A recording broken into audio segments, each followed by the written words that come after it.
Bien-aimés dans le Seigneur, que le Seigneur vous bénisse, que Dieu vous soit favorable. Nous vous disons merci d'avoir participé à notre émission Le Salut de l'Autel. Le Salut de l'Autel, c'est une émission chrétienne avec le pasteur Israël Kankolongo, berger de l'église du plein évangile Béthanie.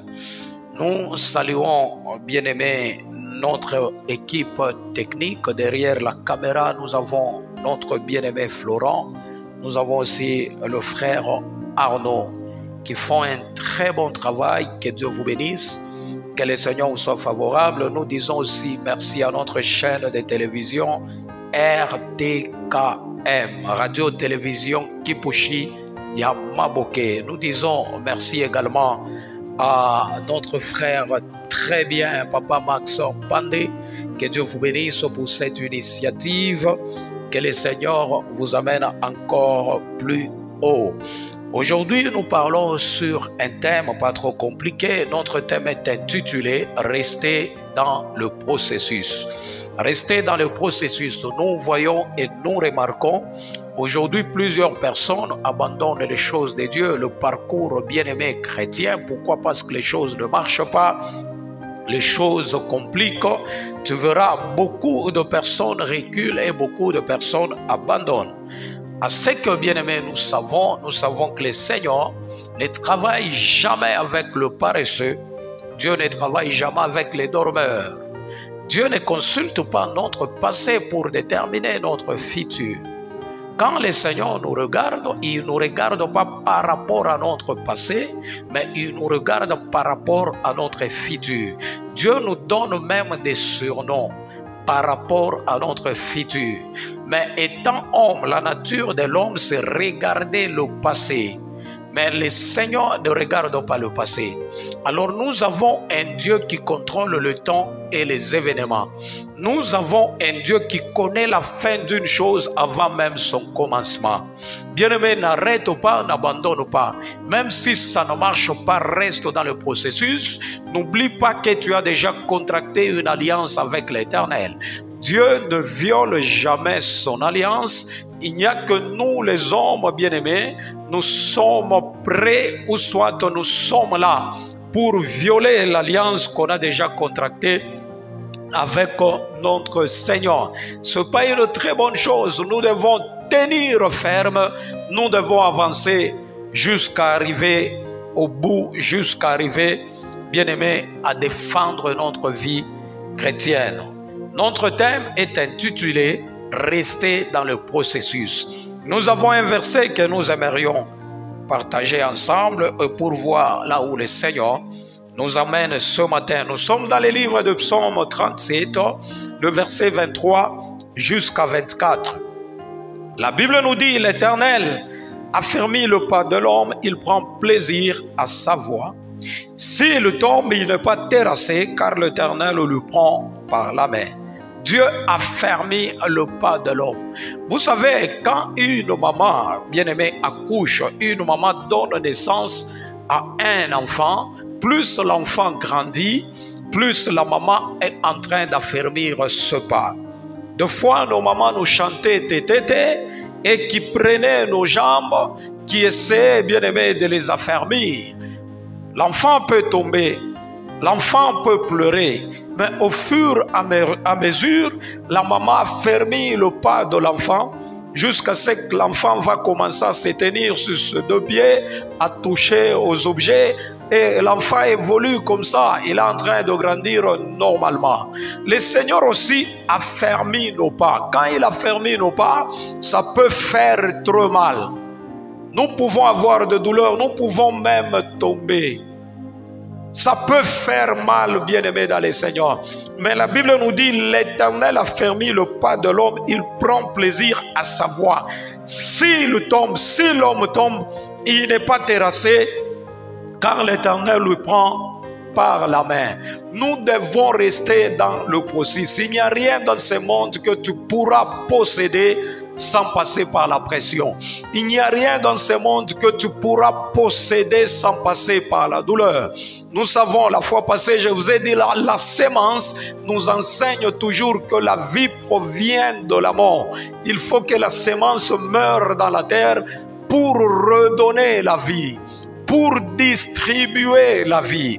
Alors nous n'avons pas peur de la douleur, nous n'avons pas peur de la souffrance. David a dit, j'étais jeune, je vieillis, je n'ai jamais vu un juste abandonné ni sa postérité mendiant un pain. Deux fois dans la vie, nous voulons tout comprendre, mais en réalité, nous ne comprenons rien. Nous voulons comprendre pourquoi ça ne marche pas, pourquoi ça n'évolue pas. Mais nous n'obtiendrons rien comme réponse. Pourquoi? Parce que Dieu lui-même, Dieu ne s'explique pas. Le Seigneur n'est pas comme un homme pour te donner le détail de ton parcours, les détails de ta vie chrétienne, non. Il arrive des fois, Dieu donne une prophétie en te disant tu iras de l'avant, tu vas voyager, tu auras ceci, tu auras cela, mais Dieu ne te donne pas le détail du parcours. Quand il appelle Abraham, il lui dit de quitter sa famille, de quitter sa patrie. Abraham commence à quitter sans pour autant se poser beaucoup de questions. J'ai toujours dit, Abraham embrasse l'inconnu. Quand tu marches avec le Seigneur, ne sois pas là à te poser beaucoup de questions. Parce que nous servons un Dieu qui ne s'explique pas. Il y a des questions dans la vie qui resteront sans réponse. Pourquoi? Parce que Dieu ne s'explique pas. Nous devons rester dans le processus malgré les complications, malgré le blocage, malgré l'échec. Si tu as échoué, réessaye encore aujourd'hui. Demain, ça peut aller de l'avant. Demain, ça peut réussir. Demain, ça peut réussir. Il y a de l'espérance pour tous ceux-là qui vivent encore. Aussi longtemps que je vis, il y a encore de l'espérance. Alors, les dangers aujourd'hui dans l'Église, vous savez, c'est une chose dangereuse de chercher des réponses lorsque vous êtes dans la souffrance. C'est très dangereux. Quand vous êtes dans la souffrance et vous cherchez des réponses, et ça nous amène, bien aimé, dans le trou au serpent ou dans la fosse au lion. Si vous vous posez par exemple des questions au mauvais moment, vous n'obtiendrez pas de réponse. Quand vous dites pourquoi seulement moi, le Seigneur vous dira pourquoi pas vous. Le Seigneur vous dira pourquoi pas vous. La question n'est pas pourquoi moi, mais la question est pourquoi pas moi. Pourquoi pas moi? Tout peut nous arriver. Pourquoi? Parce que nous vivons sous le soleil. Tout peut arriver. Ce n'est pas parce que tu prêches bien, tu dégages l'onction jusqu'au niveau des narines, tu peux prophétiser toute l'église, que tu ne peux pas connaître une douleur un jour. Tout peut arriver. Pourquoi? Parce que nous sommes les hommes, nous vivons dans la chair, nous vivons dans ce monde. Jésus-Christ avait fait une prière sacerdotale avant, bien aimé, de rentrer au ciel. Il a dit, Seigneur, ces gens sont dans le monde, mais ils ne sont pas de ce monde. Je ne te demande pas de les ôter dans le monde, mais je te demande de le préserver contre le mal. Jésus savait, malgré la présence du Saint-Esprit sur la terre, le mal existerait toujours. Le mal existerait toujours. On ne peut pas, bien-aimé, fuir le mal. N'évite pas le mal, n'évite pas la douleur dans ta vie. Quand je parle du mal, je ne parle pas du péché, je parle de la souffrance, je parle de la douleur. La douleur peut arriver. Je vous ai dit un jour, il existe deux croix, car Jésus-Christ lui-même nous a dit, celui qui veut venir auprès de moi, qu'il se charge de sa croix et qu'il me suive, qu'il renonce à lui-même. La croix, c'est l'image de la désolation, c'est l'image de la honte.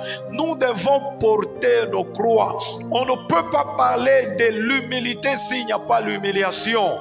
Nous parlons de Jésus-Christ, un homme humble, un homme qui est parti, qui est monté à la croix. Il s'est rendu obéissant jusqu'à la mort de la croix. Voilà pourquoi Dieu l'a souverainement élevé, lui a donné le nom qui est au-dessus de tout nom, afin qu'au nom de Jésus-Christ, tout genou fléchisse et toute langue confesse qu'il est Seigneur dans les lieux célestes, sur la terre et sous la terre, pour la gloire du Père.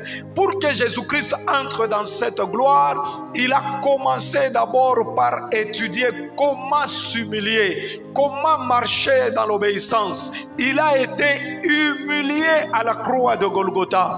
Il a été déshabillé devant le papa, les mamans et les enfants. Mais il n'a pas abandonné, il n'a pas reculé, il est resté humble. Quand nous parlons de l'humilité, il faut qu'il y ait l'humiliation pour que, bien aimé, l'humilité entre en vigueur. Il n'y a pas d'humilité sans l'humiliation. Le monde va nous humilier, la famille t'abandonnera, les amis t'abandonneront. Mais c'est pour autant que tu dois reculer, que tu dois laisser les choses de Dieu, que tu dois abandonner la prière. Non, nous devons rester dans le processus malgré le blocage, malgré la douleur, malgré la souffrance. La Bible appelle Jésus-Christ homme habitué à la souffrance. Lui qui était Dieu rempli d'onction. Mais la Bible l'appelle homme habitué à la souffrance car il a été amené comme un agneau qu'on amène à l'abattoir. Il ne pouvait pas parler, il ne pouvait pas, bien aimé, rien prononcer. Il a accepté cette souffrance. Et à cause de l'œuvre de la croix, aujourd'hui, nous avons le salut. Il n'y a rien dans ce monde que tu pourras posséder sans passer par la douleur ou soit sans passer par la pression. Ne quitte pas le processus, ne quitte pas ton mariage, ne quitte pas le travail, n'abandonne pas tes affaires, n'abandonne pas ton commerce même si ça chauffe, même si ça te complique. Si ça ne marche pas aujourd'hui, demain ça marchera. La Bible nous dit selon Psaume 37, l'Éternel a fermé le pas de l'homme, il a fermé tes pas. Quand le Seigneur a fermé tes pas, ça peut faire mal, tu peux même tomber, tu peux sentir la douleur. En réalité, la Bible continue en nous disant, si tu tombes, tu ne sauras jamais te rasser. En d'autres termes, tu ne resteras pas par terre, car il va te relever par sa main. Dieu va te relever. La maladie peut, bien aimé, te bousculer, mais la maladie ne peut pas te terrasser. La souffrance peut te bousculer, mais la souffrance ne peut pas te terrasser. Le blocage peut te bousculer, mais le blocage ne peut pas te terrasser. Ce n'est pas pour autant que tu dois abandonner l'œuvre de Dieu à cause du manquement, à cause de la maladie, à cause de la souffrance. Non, non, non, non, non, non, non, non. Tout peut arriver, mais le problème reste dans le processus. Reste dans le processus. Si ça ne marche pas aujourd'hui, demain ça marchera. Aujourd'hui, bien aimé, quel est le danger? Le danger dans l'église, vous savez, c'est une chose dangereuse de chercher des réponses lorsque vous souffrez. Si vous vous posez des questions au mauvais moment, vous n'obtiendrez pas de réponse. Quand vous dites pourquoi seulement moi, il y a des gens comme ça dans nos églises. Quelqu'un qui te dira pourquoi ça m'arrive seulement moi. Mais tu es un homme sous le soleil, tu es un homme sous la terre. Tout peut arriver. Quand tu te poses la question pourquoi seulement moi, Dieu te dira pourquoi pas toi. La question n'est pas pourquoi moi, mais la question est pourquoi pas moi. Ça peut aussi t'arriver. Si Dieu n'a pas épargné son propre fils Jésus-Christ, bien-aimé, à la souffrance de la croix, à combien plus forte raison toi? Si Dieu n'a pas épargné Paul, l'apôtre Paul, si Dieu n'a pas épargné Paul, bien-aimé, à la souffrance de la prison, à combien plus forte raison toi? Si Dieu n'a pas épargné Étienne aux lapidations, à combien plus forte raison toi? Si Dieu n'a pas épargné Joseph à la souffrance de la prison, à combien plus forte raison toi? Tout peut arriver. Dieu ne travaille jamais avec les dormeurs. Il ne travaille jamais avec les paresseux, mais Dieu travaille avec le courageux. N'abandonne pas, ne lâche pas.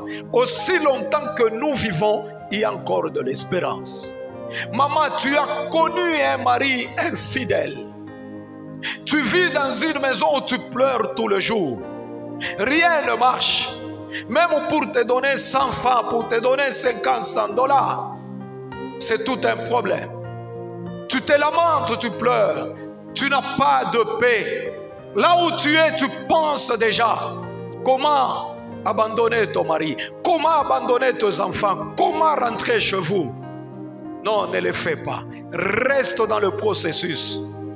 Plie tes genoux et le Seigneur te fera du bien. Je suis venu prophétiser une maman, ne lâche pas, n'abandonne pas. Je suis venu prophétiser une fiancée ou un fiancé. Tu as connu une déception, ce n'est pas la fin du monde. Ce n'est pas la fin. La destination ne change pas, mais la trajectoire peut changer. Tu peux changer de chemin, tu peux changer, bien-aimé, de trajectoire, mais la destination reste la même.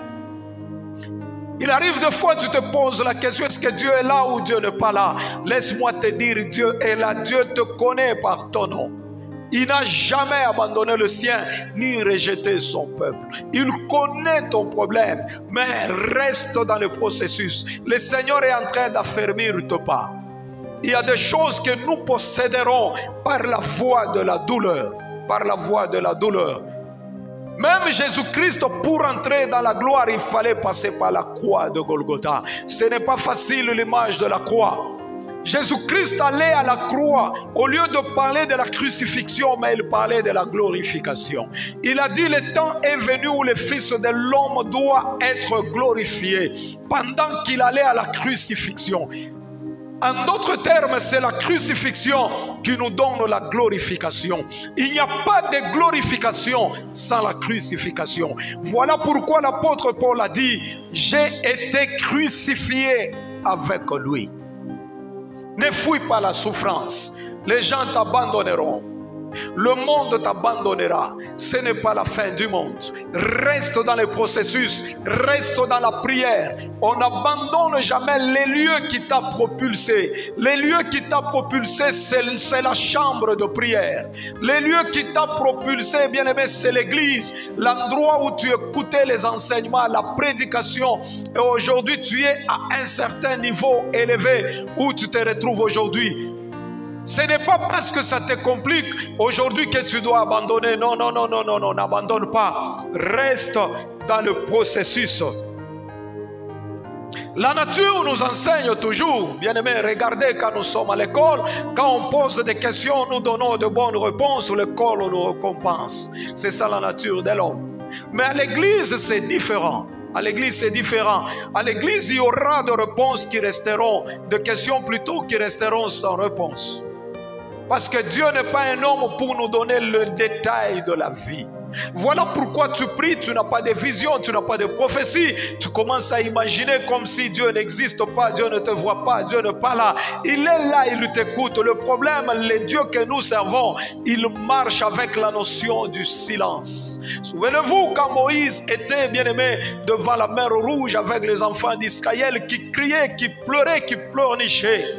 Moïse leur avait dit, gardez silence, l'Éternel lui-même combattra pour vous. Dieu agit toujours dans le silence. Il n'y a que les hommes, quand bien aimés, ils viennent quelque part dans un lieu public, ils cherchent de bruit, les acclamations, tout ça. Dieu n'est pas comme les hommes. Quand il entre en silence. Quand il se présente publiquement, il se présente en silence. Le silence de l'Éternel n'est pas le synonyme de son absence. Il est toujours là. S'il n'agit pas aujourd'hui, demain, il agira. Reste dans le processus. Il y aura 2 questions dans ta vie qui resteront sans réponse. Dieu est là. Dieu ne parle pas. Il ne parle pas tous les jours. Et il ne parlera pas tous les jours. Même s'il ne parle pas, je sais qu'il est là. Même s'il ne dit rien, je sais qu'il est là. Vous savez, si tu commences à imaginer que ta souffrance est une punition de Dieu, tu croirais que cette souffrance est une malédiction.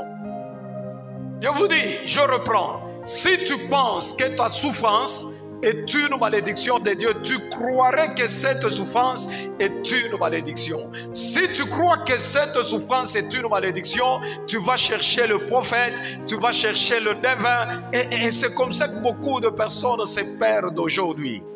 Beaucoup de personnes se trouvent devant, bien-aimés, ou soit au pied de faux prophètes.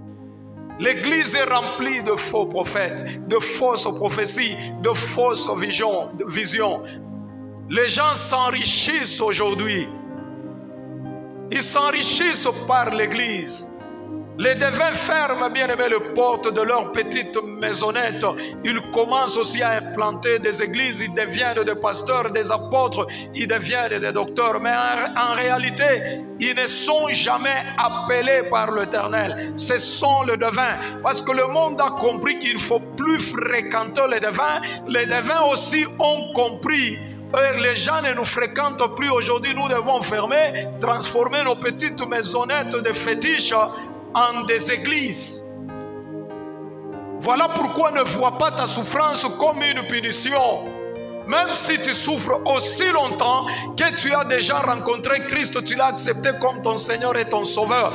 Même si ça ne marche pas aujourd'hui, Jésus est là. Jésus est là. Il est en train d'affermir tes pas. Il te prend par la jambe, il te prend par la main, il affermit tes pas. Il est en train de t'entraîner comment avancer petit à petit jusqu'à ce que tu seras fermé, tu vas commencer à voler par tes propres ailes. Tout ne commence pas le même jour, même l'enfant qui est né aujourd'hui dans la maternité. La première des choses, c'est le cri qu'il lance. Deuxième des choses, il va chercher le sein maternel. Et vous verrez l'enfant prendre la bouillie. Un beau jour, il commence à marcher à quatre pattes jusqu'à ce qu'il se relève, il touche les objets. Et puis il marche de lui-même. Il faut suivre les échelons, les étapes. Ne brûle jamais les étapes. Dieu ne peut pas te donner, bien-aimé, une grande somme d'argent pendant que tu es à un certain âge qui n'est pas capable de gérer cette somme d'argent-là. Il y a des bénédictions qui viendront avec l'âge. Si tu prends un $100, tu donnes à un enfant d'1 année et demie, il peut le déchirer. Il peut le déchirer. Il peut le déchirer. C'est aujourd'hui que tu as cru en Jésus-Christ. C'est le même jour où tu as cru. Tu veux déjà voir le miracle. Tu veux déjà implanter des églises. Tu veux devenir pasteur. Tu veux remplacer les diacres. Tu veux remplacer les anciens. Non, tu dois suivre le processus et rester dans le processus. Est-ce que je parle à quelqu'un? La question n'est pas pourquoi moi, mais la question est pourquoi pas moi. Les ennuis nous arrivent tous, mais ça ne dure pas toujours. Parfois, nous devons rendre compte qu'il faut se résoudre à marcher dans l'obscurité et à marcher par la foi et non par la vue. Car notre Dieu a une vision d'ensemble. Dieu voit partout. Rien n'échappe à notre Dieu. Il voit partout. Ésaïe a dit, tu es une roue dans une roue. C'est-à-dire, notre Dieu, il est complet par lui-même. La Bible nous dit encore, le pan de sa robe remplit le temple. Vous connaissez le roi bien-aimé de l'époque, ils avaient des robes avec des traînes. Quand le roi est assis sur son trône, il y a une traîne bien-aimée tout autour du trône, la traîne de sa robe. Mais Ésaïe a vu un roi de rois, la traîne de sa robe remplissait le temple, c'est-à-dire il est complet par lui-même, rien n'échappe à son regard, il est au contrôle de tout et aux commandes de tout. Il a une vision d'ensemble, il voit partout, même dans le noir, l'obscurité, dans la cachette, sous les eaux, dans la forêt, le Seigneur voit partout. Voilà pourquoi David a dit d'éternité à l'éternité, il est Dieu. Aussi loin que nous pouvons monter, il est toujours là. Aussi loin que nous pouvons aller, il est toujours là. Même au bout du monde, à l'extrémité de la terre, tu vas le trouver, il est toujours là. Il est parmi les Chinois, les Américains, les Européens. Il est parmi les Africains. Il est partout dans le monde. Rien n'échappe à son regard. Des fois, tu te poses des questions. Dieu ne me voit pas, pourquoi je souffre? Non, c'est juste une période. C'est un problème de temps. Ça passera un jour. Tu ne mourras pas pauvre. Tu ne mourras pas dans la souffrance. Le Seigneur est en train de t'entraîner, d'affermir tes pas. Dieu ne te confiera jamais de grandes responsabilités si tu n'as pas la capacité de gestion. Tu es dans la formation qui te donnera la capacité de gestion. Que Dieu te bénisse, que le Seigneur te soit favorable. Ne quittez pas le processus. Vous savez, l'obéissance fait ses preuves lorsque nous ne comprenons pas. C'est là où l'obéissance fait ses preuves. Quand tu ne comprends pas les choses te compliquent, mais tu restes obéissant à la parole de l'Éternel. Vous n'êtes pas maudit parce que vous avez une mauvaise journée. Non, non, non, ce n'est pas la malédiction. Si je connais une mauvaise journée, ce n'est pas la malédiction. Malgré que j'ai déjà cru, je connais Jésus-Christ, je l'accepte comme mon Seigneur et mon Sauveur. Si je passe une mauvaise journée, ce n'est pas la malédiction. Si vous croyez que votre souffrance est une punition, vous croirez aussi que cette souffrance, bien aimé, est une malédiction. C'est ce qu'il faut éviter.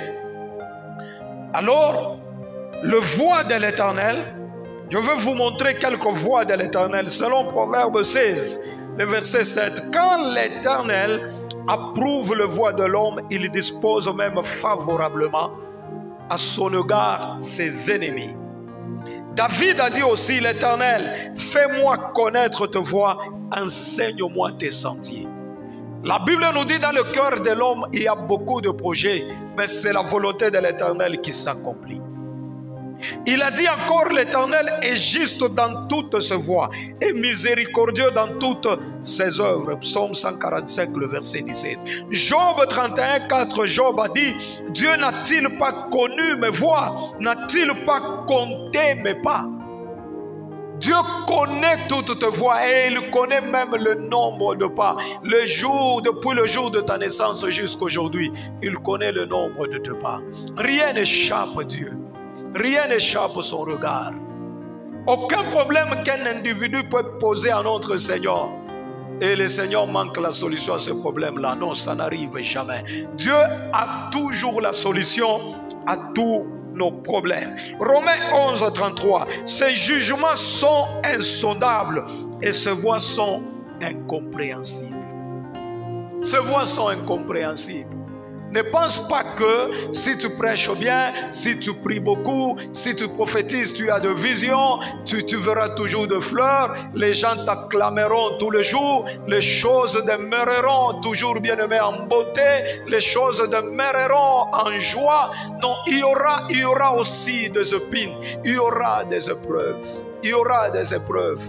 Nous vivons sur la terre des hommes, tout peut nous arriver. Car la Bible, selon Romains, la Bible nous dit, les voies de l'Éternel sont incompréhensibles et ses jugements sont insondables. Je vous ai raconté un jour d'une fille qui restait chez sa grande sœur. Elle priait, elle était vraiment une sœur de prière. Chaque jour, elle était à l'église, elle ne pouvait jamais s'absenter à l'église. Le Seigneur lui avait dit, un jour, je t'emmènerai à Londres. Mais arrivé un jour où sa grande sœur l'a chassée, bien aimée, de sa maison. Elle qui priait, elle qui veillait, elle qui jeûnait. Et ce jour-là, elle a été chassée de la maison de sa grande sœur. Là où elle partait avec sa valise, elle voulait traverser la route, elle a été tamponnée par un véhicule, elle se fracturait les deux jambes. Une prophétesse de qualité, mais en cours de route par terre fracturée de deux jambes. On l'a pris, on l'a emmené dans un hôpital, bien aimé, un hôpital à côté. Et il y avait des Blancs qui ont quitté Londres et ils sont venus dans cet hôpital dans une mission. La sœur se retrouve délaissée. Pourquoi? Parce qu'elle n'avait pas de famille, elle n'avait pas de moyens. On pouvait juste l'injecter, bien aimé, de calmant. Elle pouvait pleurer, elle pouvait pleurnicher, elle pouvait dire le Seigneur m'a abandonné, le Seigneur m'a rejeté. Et pourtant, c'est la voie laquelle l'Éternel lui-même a choisi pour amener cette sœur dans sa gloire. Mais elle ne savait pas que c'était la voie choisie par l'Éternel. Je donne raison à Romains qui nous dit que les voies de l'Éternel sont incompréhensibles. Voyez-vous, incompréhensibles. Jusqu'à ce que le Blanc bien-aimé qui a quitté Londres avait pitié de la sœur. Il lui a posé la question, pourquoi tu n'es pas soigné? Je n'ai pas de famille, je n'ai pas de moyens. Le Blanc l'a soigné. Quand la sœur est guérie, et le Blanc lui a dit, à partir d'aujourd'hui, je te prends et je t'amène à Londres. Regardez la voie par laquelle la prophétie est venue s'accomplir. Regardez même le canal, bien-aimé, par lequel la prophétie va s'accomplir. Dieu peut te prophétiser, il peut te dire des choses, mais sans pour autant te révéler la trajectoire ou le parcours. Voilà pourquoi on a toujours dit, si le Seigneur te dit, je te bénirai, ne commence pas d'abord à sursauter de joie, commence à pleurer. Commence à pleurer, parce que Dieu commence par l'opposé de ce qu'il a dit. Il commence par l'opposé de ce qu'il a dit. Ne quitte pas le processus. Ils étaient dans le navire, ils étaient dans un bateau. Quand la tempête a frappé, souvenez-vous de l'apôtre Paul qui voyageait, bien aimé, avec les prisonniers à Rome.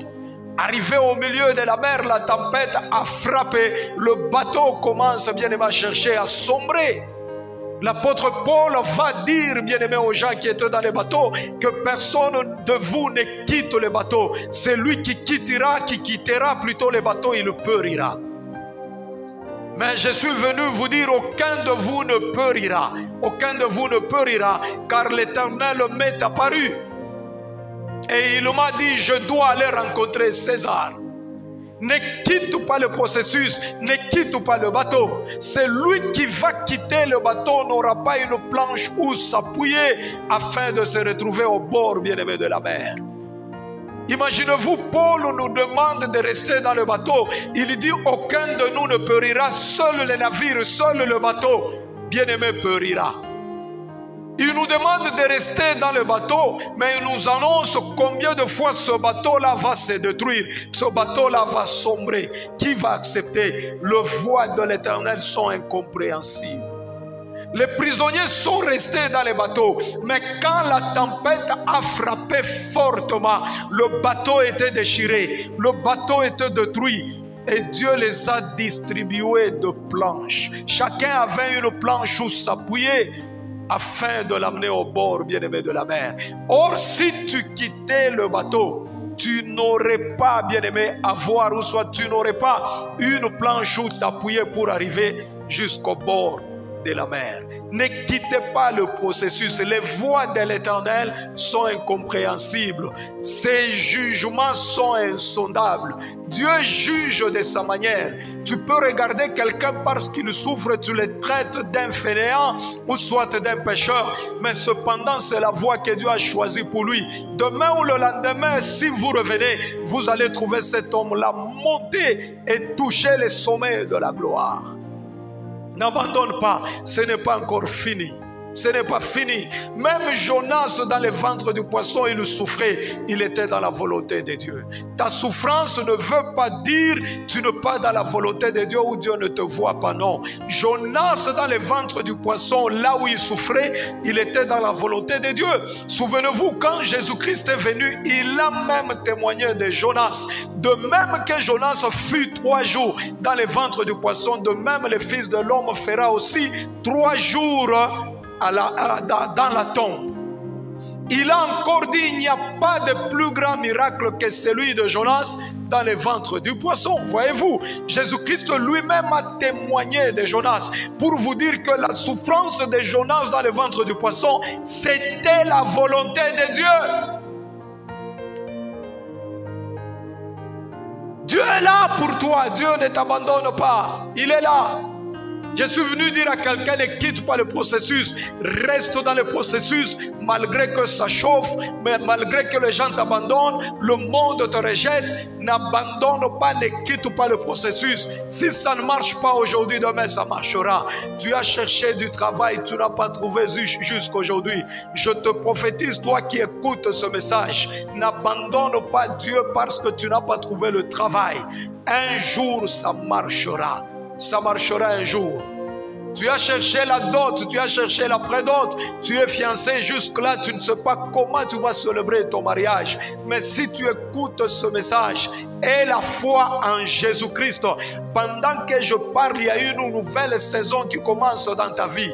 N'abandonne pas Dieu. La Bible nous dit, c'est que je contre vous, c'est que vous avez abandonné mon premier amour. La Bible ajoute en disant, qui me séparera de l'amour de Christ? Même la souffrance, la maladie, toute souffrance que vous connaissez sur ce monde ne peuvent jamais me séparer de l'amour de Jésus. Je le servirai même quand je manquerai. Je le servirai même quand je ne mangerai pas. Je le servirai même quand je souffrirai. Pourquoi? Parce que Dieu ne change pas. Il est le même hier, aujourd'hui et éternellement. Même si tu arrêtes de le servir, il demeure toujours Dieu. Même si tu prends la décision de reculer, d'abandonner, il demeure toujours Dieu. Ça ne sert à rien d'abandonner parce que le Dieu que nous servons ne change pas. Alors n'abandonne pas, avance, avance encore et encore, car demain, ça marchera.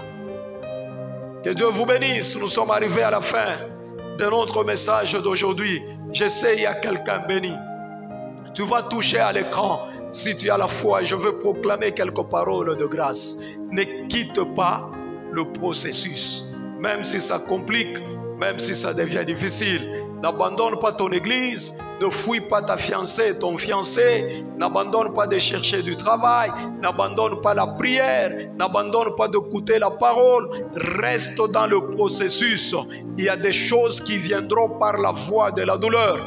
La nature de l'homme, l'homme n'écoute pas. Si Dieu te parle par la parole, tu n'écoutes pas, il va utiliser la voie de la douleur, la voie des circonstances, la voie des épreuves. C'est la voie que Dieu a choisie pour toi. Tu passeras par les épines pour atteindre les lieux les plus élevés de ta gloire. N'aie pas peur, n'abandonne pas. Touche à l'écran, je veux prier pour toi. Père, et je te dis merci pour le message d'aujourd'hui. Je bénis quelqu'un qui a écouté ce message. Il est dans la souffrance, il est malade, elle pleure là où elle est. Elle veut abandonner déjà, elle veut reculer. Il est là, Seigneur, tu le vois. Il a déjà abandonné. Il est retourné dans le monde, dans l'ivrognerie. Il est retourné dans l'escroquerie. Il est retourné dans l'adultère, dans l'impudicité. Je t'en supplie, Père, de récupérer cet homme, cette femme qui priait, cette femme qui prophétisait, cet homme qui prêchait, qui priait, qui a déjà abandonné. Laisse que tu le récupères. Éternel, laisse que tu commences une nouvelle histoire avec quelqu'un. Commence une nouvelle saison, Seigneur, avec quelqu'un. Je bénis une âme, je bénis un cœur qui a écouté ce message, Seigneur, avec foi. Ce qui n'allait pas commence à aller. Pourquoi, Seigneur? Parce que tu es là. Pourquoi? Parce que tu as exaucé ma prière pour cette sœur, ma prière, Seigneur, pour cet homme-là. Il n'a pas du travail, il a cherché pendant longtemps. Laisse que tu lui accordes le travail. Il y a quelqu'un d'autre, Seigneur, qui n'a pas l'envie, le désir de te servir, de l'attachement et de l'amour à ton œuvre. Laisse que tu lui accordes ces désirs, que ces désirs redeviennent encore, qu'il commence à monter, à prier, à écouter ta parole, Seigneur, comme jamais, Seigneur, auparavant. Je bénis cette maison qui n'a pas de nourriture. Je bénis, Seigneur, ce projet. Je bénis, Seigneur, ce programme de quelqu'un. Il ne sait même pas par où commencer parce qu'il n'a pas de capital. Laisse que tu lui accordes cela au nom de Jésus-Christ. Je bénis, Seigneur, cette église qui ne sait même pas par où commencer, comment évoluer. Laisse que ta main puissante touche ces pasteurs afin de booster les choses, de les amener, Seigneur, de l'avant pour la gloire de ton nom. Je bénis cette femme qui n'a pas d'enfant. Laisse qu'elle commence à recevoir des enfants.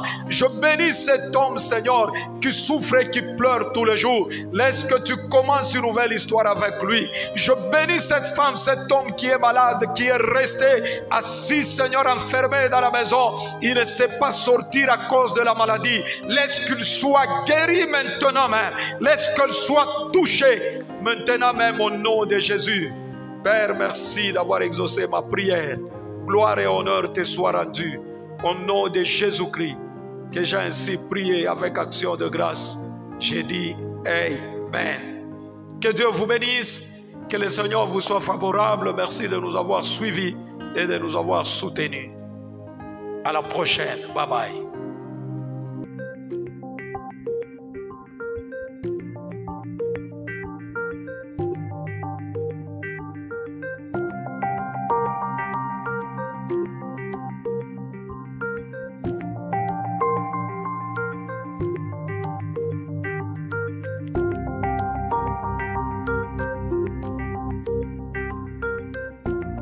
Bienvenue mesdames, bienvenue.